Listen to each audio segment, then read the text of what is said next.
Hey everyone, welcome to my channel. So today I'll do a quick initial review of my Yamaha MT-07 before it's too late. So let me get to like a spot where I can park and do a walk around and discuss the bike.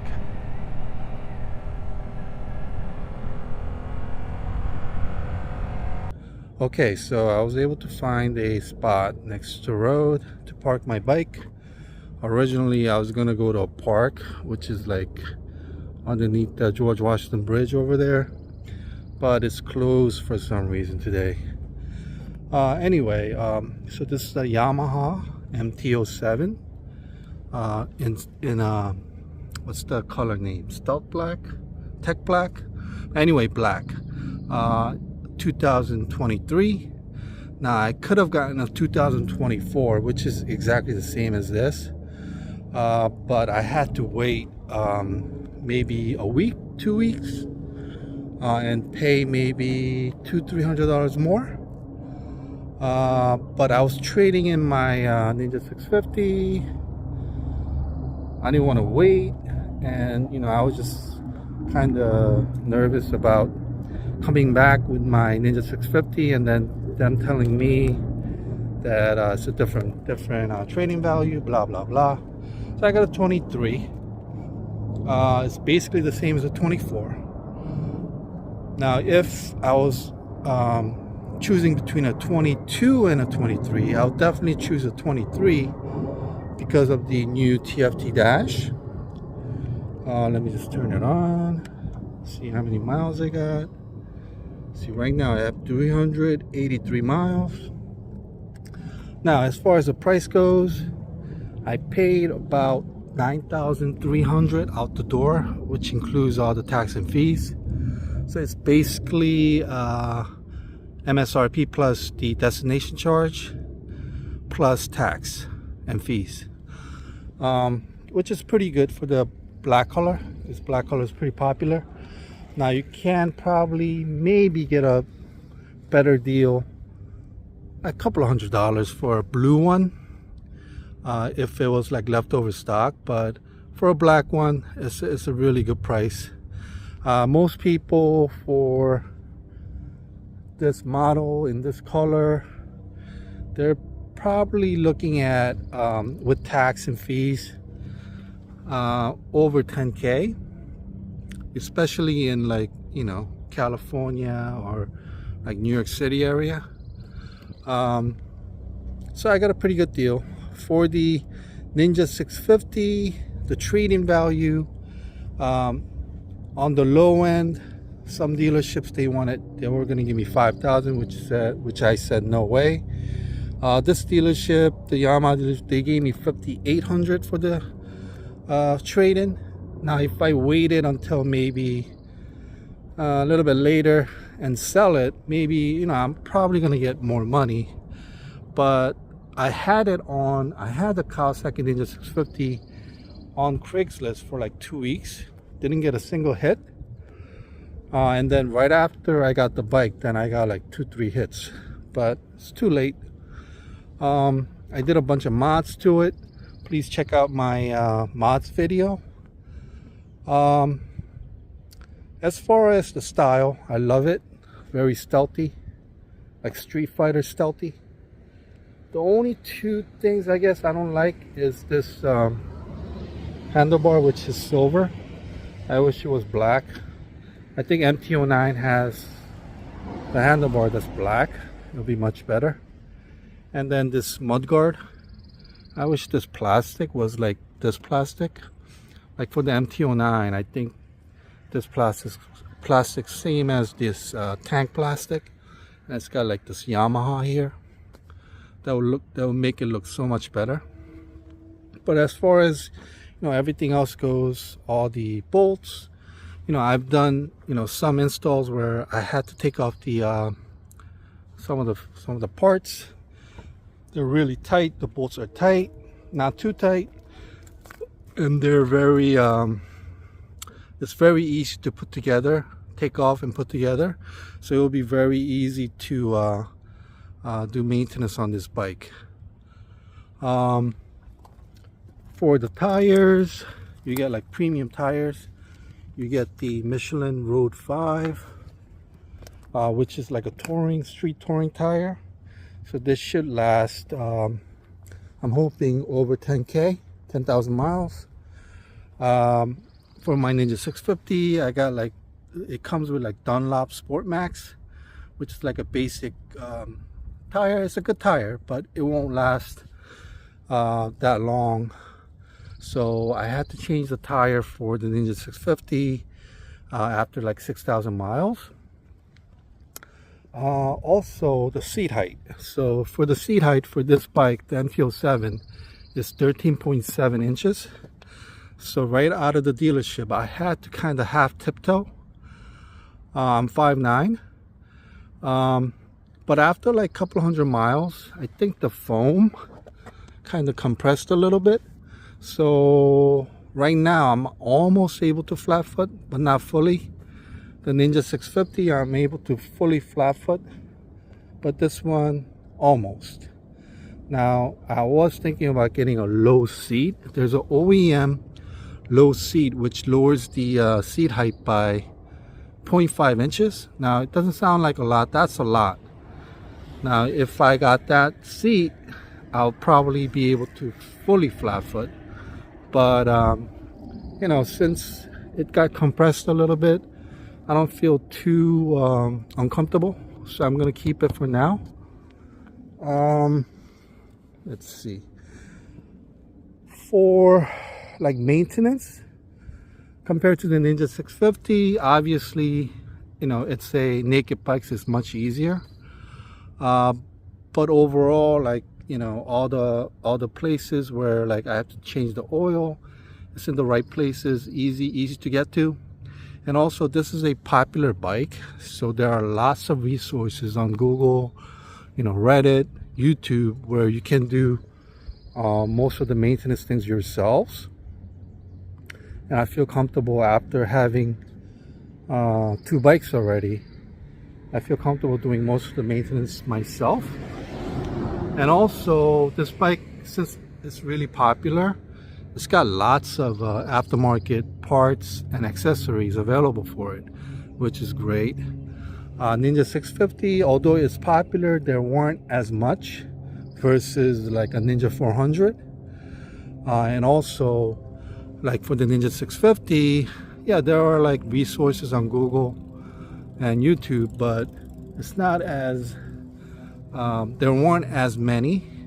So a lot of the installs and things like that, I had to kind of do a lot of research, and some of the videos I had to make my own. So if you own a Ninja 650, you know, check out some of my videos. They're really helpful. Yeah, did I forget anything? Yeah, I don't think I forgot anything. I'm gonna... Alright, so like if you have this bike, what I noticed was when I first start the bike, like cold start, now this is not really a cold start, and I put it in first gear, you see that I get like a bigger jump on the when it's cold started and it's not warm. I don't know if that's normal. If you have this bike, let me know if that's normal. But after it warms up, it doesn't really do that much. So let me go up this beautiful road.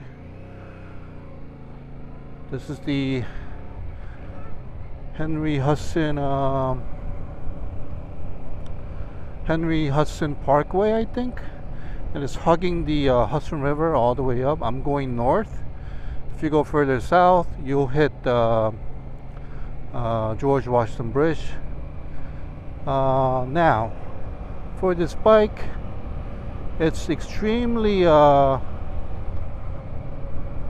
compared to the Ninja 650, it's very torquey, like especially on the lower to mid gears.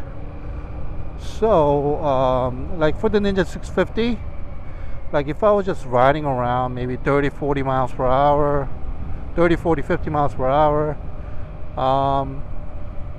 like around the neighborhood, I can't really use like second gear. I have to be in third gear, because if I'm in like second gear, the RPMs will go too high.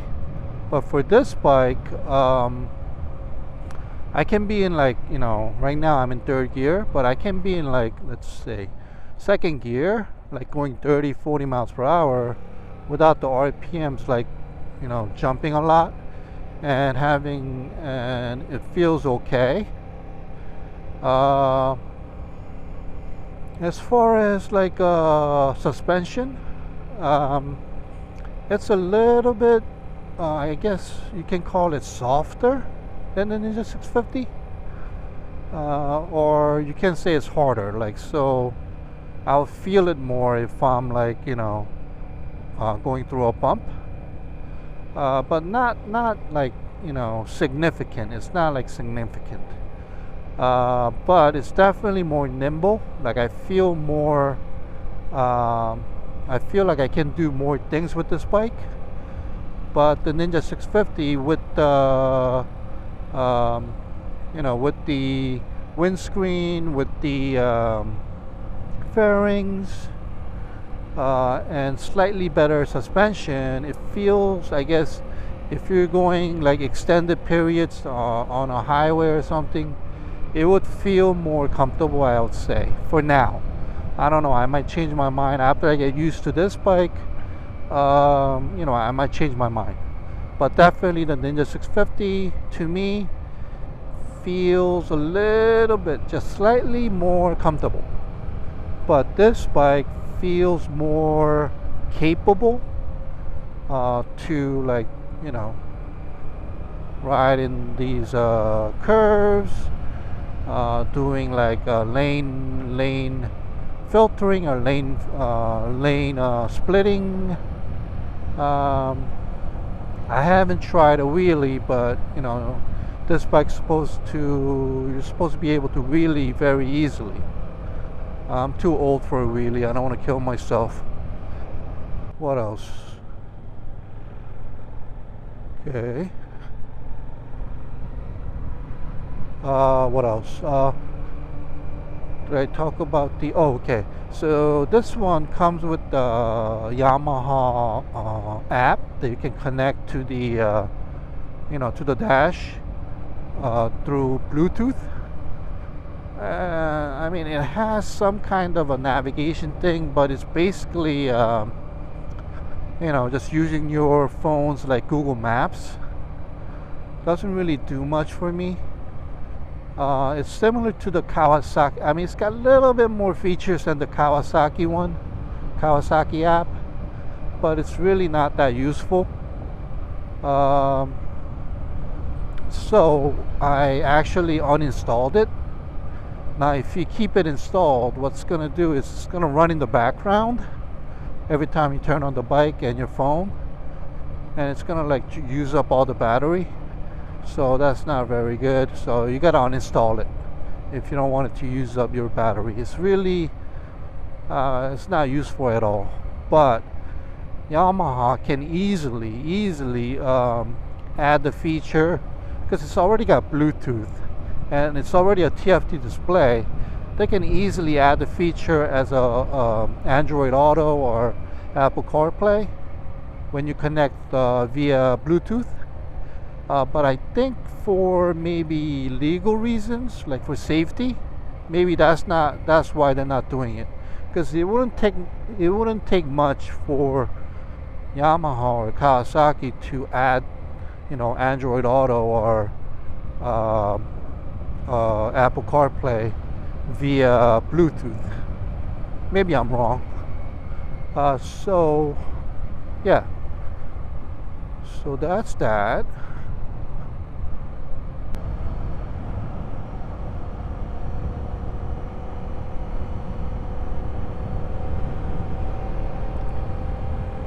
See, right now I'm going on the highway.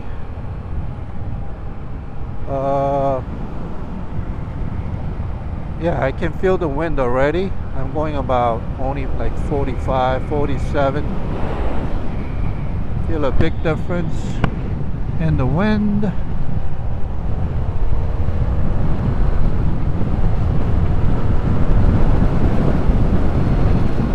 See, right now I'm going about 74.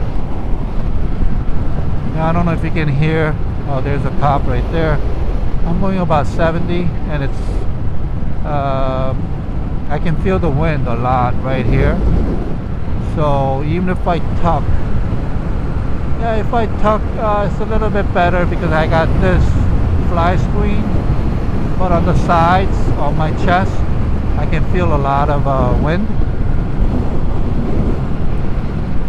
So when I get the new windshield that's a little bit bigger, maybe it'll make a little bit of a difference. Because right now I'm at 80 and I can really feel the wind.